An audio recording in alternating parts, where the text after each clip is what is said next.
Mark సువార్త 15వ అధ్యాయము చదువుకుందాం. ఉదయం కాగానే ప్రధాన యాజకులను, పెద్దలను, శాస్త్రులను, మహాసభ వారందరూ కలిసి ఆలోచన చేసి యేసును బంధించి తీసుకుని పోయి పిలాతునకు అప్పగించిరి. పిలాతు, యూదుల రాజువు నీవేనా అని ఆయనను అడుగగా, ఆయన నీవన్నట్టే అని అతనితో చెప్పెను. ప్రధాన యాజకులు ఆయన మీద అనేకమైన నేరములు మోపగా, పిలాతు ఆయనను చూచి, మరలా నీవు ఉత్తరం ఏమీ చెప్పవా? నీ మీద వీరెన్నెన్ని నేరములు మోపుచున్నారో చూడుమనెను. అయినను యేసు మరి ఏ ఉత్తరము చెప్పలేదు గనుక పిలాతు ఆశ్చర్యపడెను. ఆ పండుగలో వారు కోరుకొనిన ఒక ఖైదీని పిలాతు విడిపించువాడు.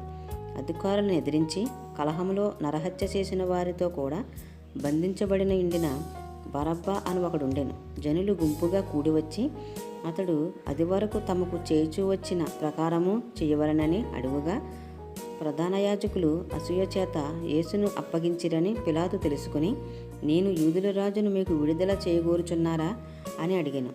అతడు బరబ్బాను తమకు విడుదల చేయవలనని జనులు అడుగుకొనున్నట్లు ప్రధాన యాజకుల వారిని ప్రేరేపించారు. అందుకు పిలాతు, అలాగైతే యూదుల రాజుని మీరు చెప్పువారిని నేనేమి చేయుదునని మరల వారిని అడిగాను. వారు వారిని సిలువ వేయమని మరలా కేకలు వేసిరి. అందుకు పిలాతు, ఎందుకు అతడే చెడు కార్యము చేసినని వారిని అడుగుగా, వారు వారిని సిలువ వేయమని మరీ ఎక్కువగా కేకలు వేసిరి. పిలాతు జనసమూహమును సంతోషపెట్టుటకు మనసు గలవాడే వారికి బరబ్బాను విడుదల చేసి యేసును కొరడాలతో కొట్టించి సిలువనేయనప్పగించెను. అంతటి సైనికులు ఆయనను ప్రేతోర్యమను అధికార మందిరము లోపలికి తీసుకుని పోయి సైనికులందరినీ సమకూర్చుకుని తర్వాత ఆయనకు ఉదారంగు వస్త్రము తొడిగించి ముండ్ల కిరీటమును ఆయన తల మీద పెట్టి, యూదుల రాజా నీకు శుభమని చెప్పి ఆయనకు వందనములు చేయసాగిరి. మరియు రెల్లుతో ఆయన తల మీద కొట్టి ఆయన మీద ఉమ్ము వేసి మోకాళ్ళూని ఆయనకు నమస్కారం చేసిరి.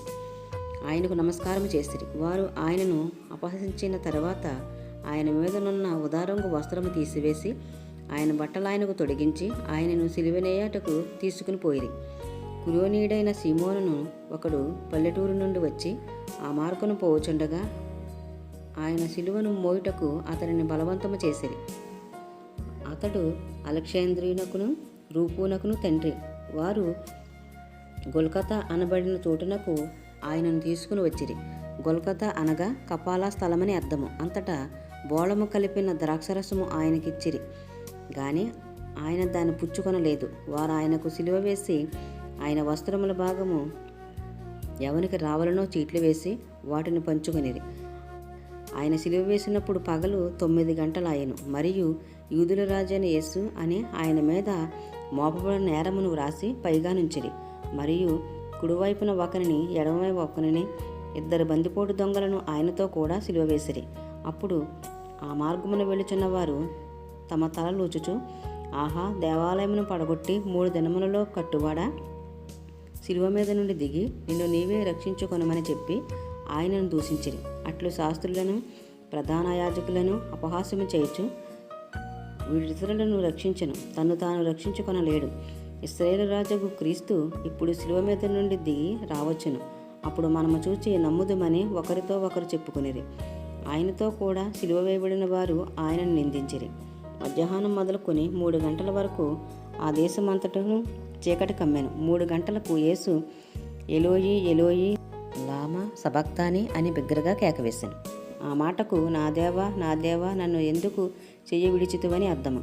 దగ్గర నిలిచిన వారిలో కొందరు ఆ మాటలు విని, అదిగో ఏలియాని పిలుచుచున్నాడనిరి. ఒకడు పరిగెత్తిపోయి ఒక స్వాంజీ చెరకలో ముంచి రిల్లుని తగిలించి ఆయనకు త్రాగనిచ్చి, త్రాలుడి, ఏలియా వీని దింపవచ్చునేమో చూద్దుమనెను. అంతటా యేసు గొప్ప కేక వేసి ప్రాణం విడిసెను. అప్పుడు దేవాలయపు తెర పైనుండి కింద వరకు 2గా చెనిగాను. ఆయనకెదురుగా నిలిచి ఉన్న శతాధిపతి ఆయన ఇలాగ ప్రాణం విడుచుట చూచి, నిజముగా ఈ మనుషుడు దేవుని కుమారుడే అని చెప్పెను. కొందరు స్త్రీలు దూరం నుండి చూచుచుండిరి. వారిలో మగ్దలేని మరియయు, చిన్న యాకోబు, యోషే అని వారి తల్లి అని మరియయు, సెలోమేయు ఉండిరి. ఆయన గలిలీలో ఉన్నప్పుడు వీరు ఆయనను వెంబడించి ఆయనకు పరిచర్య చేసిన వారు. వీరు కాక ఆయనతో యెరూషలేమునకు వచ్చిన ఇతర స్త్రీల అనేకులను వారిలో ఉండిరి. ఆ దినము సిద్ధపరచు దినము, అనగా విశ్రాంతి దినమునకు పూర్వదినము గనుక సాయంకాలమైనప్పుడు అరిమతయ యోసేపు తెగించి పిలాతునొద్దకు వెళ్ళి యేసు దేహము తనకిమ్మని అడిగాను. అతడు ఘనత వహించిన ఒక సభ్యుడై దేవుని రాజ్యము కొరకు ఎదురుచూచువాడు. పిలాతు ఆయన ఇంతలోనే చనిపోయినా అని ఆశ్చర్యపడి ఒక శతాధిపతిని తన యొద్దకు పిలిపించి ఆయన ఇంతలోనే చనిపోయినా అని అతన్ని అడిగాను. శతాధిపతి వలన సంగతి తెలుసుకుని యేసేపునకు ఆ శవమును అప్పగించెను. అతడు నారబట్ట కొని ఆయనను దింపి ఆ బట్టలో చుట్టి బండలో తొలిపించిన సమాధి యందు అతన్ని పెట్టి ఆ సమాధి ద్వారమునకు రాయి పొర్లించెను. మగ్దలేని మరియాయు యేసే తల్లి అయిన మరియాయు ఆయన ఉంచబడిన చోటు చూసిరి. మార్కు సువార్త 16వ అధ్యాయం చదువుకుందాం.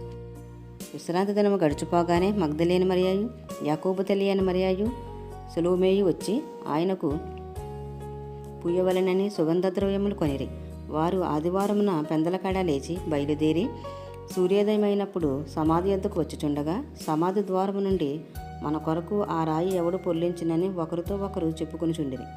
వారు వచ్చి కన్నులెత్తి చూడగా రాయి పొర్లింపబడి ఉండుట చూసిరి. ఆ రాయి ఎంతో పెద్దది. అప్పుడు వారు సమాధిలో ప్రవేశించి తెల్లని నిలువుటంగి ధరించుకొని ఉన్న ఒక పొడుచువాడు కుడివైపున కూర్చుని ఉండుట చూచి మిగుల కలవరపడిరి. అందుకతడు, కలవరపడకుడి, సిలువ వేయబడిన నజరేయుడగు యేసును మీరు వెతుకుచున్నారు. ఆయన లేచి ఉన్నాడు, ఇక్కడ లేడు. వారు ఆయనను ఉంచిన స్థలము చూడుడి.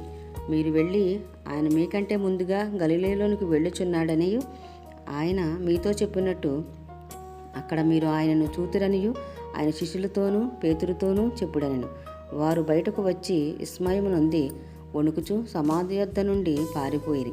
వారు భయపడినందున ఎవరితో ఏమీ చెప్పలేదు. ఆదివారం తెల్లవారినప్పుడు యేసు లేచి తాను 7 దెయ్యములను వెళ్ళగొట్టిన మగ్దలేని మరియకు మొదట కనబడెను. ఆయనతో ఉండిన వారు దుఃఖపడి ఏడ్చుచుండగా ఆమె వెళ్ళి ఆ సంగతి వారికి తెలియజేసింది. గాని ఆయన బ్రతికి ఉన్నాడనియు ఆమెకు కనబడిననియు వారు విని నమ్మకపోయిరి. ఆ తర్వాత వారిలో 2 ఒక పల్లెటూరికి నడిచి పోచుండగా ఆయన మారు రూపము గలవాడే వారికి ప్రత్యక్షమాయెను. వారు వెళ్ళి తక్కిన వారికి ఆ సంగతి తెలియజేసిరి. గాని వారు వీరి మాటనైనను నమ్మకపోయిరి. పిమ్మట 11 మంది శిష్యులు భోజనమునకు కూర్చున్నప్పుడు ఆయన వారికి ప్రత్యక్షమై తాను లేచిన తర్వాత తన్ను చూసిన వారి మాట నమ్మనందున వారి అపనమ్మిక నిమిత్తమును హృదయ కాఠిన్యము నిమిత్తమును వారిని గద్దించెను. మరియు మీరు సర్వలోకమునకు వెళ్ళి సర్వసృష్టికి సువార్తను ప్రకటించుడి. నమ్మి బాప్తిసం పొందినవాడు రక్షింపబడును, నమ్మని వానికి శిక్ష విధింపబడును. నమ్మిన వారి వలన ఈ సూచక క్రియలు కనబడును. ఏవనగా నా నామమున దెయ్యములు వెళ్ళగొట్టుదురు, క్రొత్త భాషలు మాట్లాడుదురు, పాములను ఎత్తి పట్టుకుందురు, మరణకరమైనది ఏది త్రాగినను అది వారికి హాని చేయదు, రోగుల మీద చేతులుంచినప్పుడు వారు స్వస్థత నొందురని వారితో చెప్పాను. ఇలాగూ ప్రభువైన యేసు వారితో మాట్లాడిన తర్వాత పరలోకమునకు చేర్చుకొనబడి దేవుని కుడిపార్శ్వమున ఆసీనుడాయెను. వారు బయలుదేరి వాక్యమంతటా ప్రకటించిరి. ప్రభు వారికి సహకారుడై ఉండి వెనువెంట జరుగుచూ వచ్చిన సూచక క్రియల వలన వాక్యమును స్థిరపరచుచుండెను. ఆమేన్.